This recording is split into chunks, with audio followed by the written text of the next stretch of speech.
सुनो योगी जी, कृष्णा की धरती पर एक दलित परिवार की बेटी के साथ दरिंदगी होती है और जब हम उस पीड़ित परिवार से मिलने जा रहे होते हैं तब हमें रोका जाता है, गिरफ्तार किया जाता है। क्यों?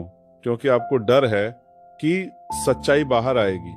आपको डर है कि अगर चंद्रशेखर आजाद उस परिवार से मिला तो पूरा देश देखेगा कि आपकी सरकार दलितों के साथ क्या कर रही है। लेकिन याद रखो, हम न डरने वाले हैं न झुकने वाले हैं। हम तुम्हारी लाठियों से नहीं डरते, नहीं तुम्हारे मुकदमों से। और अब सुन लो बिके हुए मीडिया वालों, तुम्हें शर्म आनी चाहिए। तुम्हें एक दलित बेटी की इज्जत से ज्यादा चटपटी हेडलाइन चाहिए। तुम्हें सत्ता की गोद में बैठकर टीआरपी कमानी है तो कमाओ, लेकिन याद रखो हम तुम्हारा भी हिसाब लिख रहे हैं। हमारा संघर्ष न कल रुका था न आज रुकेगा, और जब तक इस देश में एक भी दलित बेटी असुरक्षित है तब तक चंद्रशेखर आजाद जिंदा है और तुम्हारी नींद हराम करता रहेगा। तो साथियों, आपसे निवेदन है कि आप ऐसे चैनलों को सपोर्ट करें जो सच्चाई दिखाई है, जो हक की बात करती है। और हाँ, मैं अंत में यही कहूंगा कि अगर आपके पास 10 मिनट टाइम है तो इस वीडियो को पूरा देख लीजिएगा और इसे अपने व्हाट्सएप ग्रुप और फेसबुक पर भी शेयर करें। जय भीम।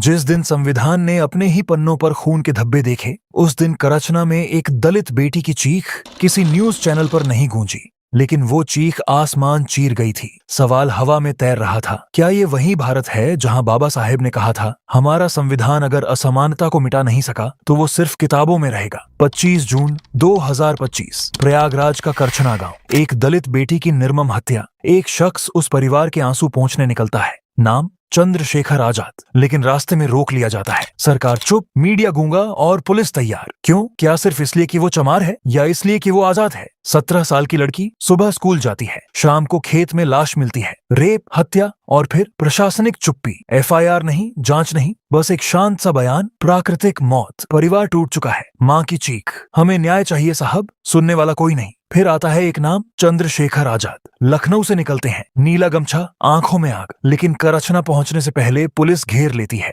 बैरिकेड्स, लाठी, हिरासत। भीम आर्मी के कार्यकर्ता खींचे जाते हैं, नारे बंद, गाड़ियों में ठूंसा जाता है। सत्ता कांपती है जब एक दलित नेता सड़क पर न्याय मांगता है। चंद्रशेखर आजाद, जो बिकता नहीं, जो झुकता नहीं, सहारनपुर से निकला एक दलित लड़का जो बचपन से जात देखता रहा, जो संविधान पढ़ा, किताबें बांटी और भीम आर्मी खड़ी की। एनएसए में जेल, 8 महीने सॉलिटरी कन्फाइनमेंट, फिर भी झुका नहीं। 2023 में गोलियां चली, छाती छलनी, लेकिन आवाज वैसी ही रही, हम नहीं डरते। दलित, पिछड़े, अल्पसंख्यकों का भरोसा बन गए। उनकी रैलियों में जाति के खिलाफ नारों की गूंज और आंखों में क्रांति की चमक होती है। करछना की बेटी के लिए वो सिर्फ नेता नहीं, एक भाई बनकर निकले थे, पर उन्हें रोक दिया गया। उस बच्ची के सपने छोटे थे, पढ़ना, नौकरी करना, माँ की मदद करना, लेकिन खेत में उसकी लाश मिली। 12 घंटे तक एफआईआर नहीं हुई। पोस्टमार्टम में बलात्कार का जिक्र नहीं, जैसे किसी ने सच्चाई से मुंह फेर लिया हो। टीवी चैनल्स चुप, कोई ब्रेकिंग न्यूज नहीं। क्यों? क्योंकि वो दलित थी। जब चंद्रशेखर ने प्रेस में कहा हमारी बेटियां सुरक्षित नहीं हैं, तो टीआरपी के दलालों ने कैमरा घुमा लिया। कब्रें इस देश में चुप होती हैं, लेकिन जो उन कब्रों पर बोलते हैं उन्हें खामोश कर दिया जाता है। पुलिसिया तंत्र और साजिशें, किसके इशारे पर? ये कोई अचानक लिया गया फैसला नहीं था, ये सत्ता की घबराहट थी, जो हर उस आवाज से डरती है जो संविधान की बात करती है, जो न्याय मांगती है। 25 जून की दोपहर से पहले ही प्रयागराज के कई चौराहों पर पुलिस की गाड़ियों की तैनाती शुरू हो गई थी। हर बैरिकेड, हर मोड़ पर मौजूद वर्दी, मानो किसी आतंकी को रोकना हो। लेकिन जिस खतरे की तैयारी थी, वो सिर्फ एक नीले गमछे वाला नौजवान था, जिसकी जुबान में संविधान और आंखों में पीड़ा थी। पुलिस को पहले से सूचना थी, चंद्रशेखर आ रहे हैं। अचानक नहीं, बल्कि पूरे इंटेलिजेंस इनपुट्स के साथ रणनीति बनाई गई। कहाँ रोका जाएगा, किस थाने ले जाया जाएगा, कौन सी धाराएं लगेंगी और मीडिया को क्या बयान देना है। कौन थे ये अफसर, किसके इशारे पर चला ये ऑपरेशन? योगी सरकार की चुप्पी और पुलिस की तत्परता ने ये साफ कर दिया, यह प्रशासन सिर्फ उन लोगों को प्रोटेक्ट करता है जिनके हाथ दलित खून से सने हैं, और रोकता है उन लोगों को जो उस खून की आवाज बनते हैं। जब आजाद को हिरासत में लिया गया तब न एफआईआर थी, न कोई लिखित आदेश, लेकिन पुलिस ने गाड़ी को चारों ओर से घेर लिया। भीम आर्मी कार्यकर्ताओं को गाड़ियों में भरकर दूर के थानों में छोड़ दिया गया। उनका जुर्म क्या था? एक बेटी को इंसान इंसाफ दिलाने की कोशिश करना। कौन सी लोकतंत्र की किताब में लिखा है कि इंसाफ मांगने पर तुम्हें गाड़ी से घसीटा जाएगा? करचना की बेटी के साथ हुआ बलात्कार, हत्या और फिर चुप्पी, ये एक केस नहीं था। ये उस व्यवस्था की तस्वीर थी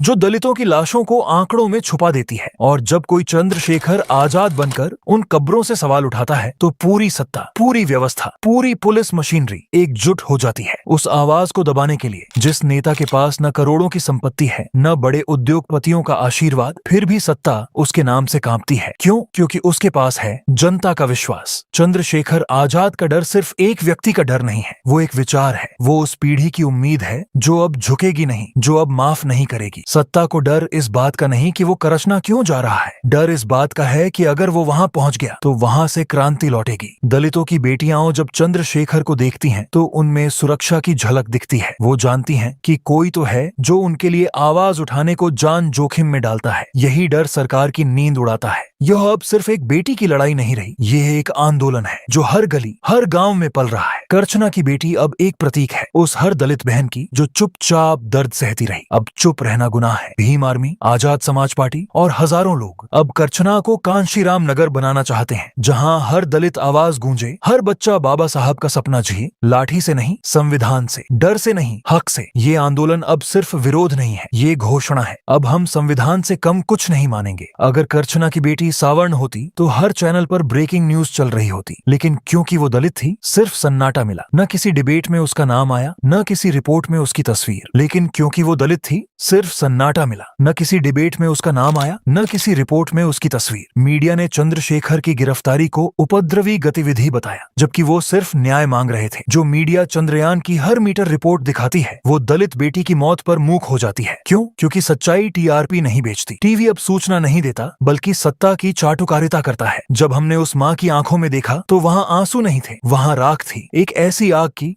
जो सब कुछ जला चुकी थी। उस माँ ने सिर्फ बेटी नहीं खोई, उसने न्याय में भरोसा खो दिया। वो कहती है, अगर मेरी बेटी सवर्ण होती तो अब तक हत्यारे जेल में होते। हर माँ के दिल में अब एक सवाल है, क्या जाति तय करती है कि इंसाफ मिलेगा या नहीं? उसकी चीखें प्रशासन की दीवारों में गूंजती रहीं, लेकिन जवाब नहीं आया। क्योंकि जवाब देने के लिए पहले इंसानियत होनी चाहिए, जो इस व्यवस्था में कहीं गुम है। करचना की बेटी अब इतिहास में दर्ज हो गई है, एक सवाल की तरह। उसका नाम अब सिर्फ परिवार की दीवारों में नहीं, बल्कि हर बहुजन दिल में लिखा जाएगा। चंद्रशेखर आजाद को भले ही रोका गया, पर उनकी आवाज अब हर गांव में पहुंच चुकी है। अब सिर्फ वोट नहीं बदलेंगे, व्यवस्था बदलेगी, संस्कार बदलेंगे और संविधान जमीन पर उतरेगा। यह लड़ाई रुकेगी नहीं, क्योंकि ये लड़ाई अब एक की नहीं, सबकी है। तुम कितनी भी कोशिश कर लो हमारी आवाज को कुचलने की, लेकिन जब एक दलित माँ रोती है तो पूरा संविधान कांपता है। हम उस संविधान के वारिस हैं जिसे बाबा साहेब ने अपने खून पसीने से लिखा। अगर आज चंद्रशेखर को रोका गया तो कल हर गली से 100 चंद्रशेखर निकलेंगे। हर लड़की की चीख अब सवाल बनेगी, हर युवक की आंखों में अब नीला सपना होगा। सावधान सत्ता, अब तुम्हारा हर अन्याय हमारे संघर्ष का कारण बनेगा। ये सिर्फ एक वीडियो नहीं, ये दस्तावेज है उस सच्चाई का जिसे दबाया गया, लेकिन अब वो सच्चाई चीखेगी। और जब सच चीखता है तो सत्ता बाहरी नहीं, बेनकाब हो जाती है। जय भीम, जय संविधान, जय संघर्ष।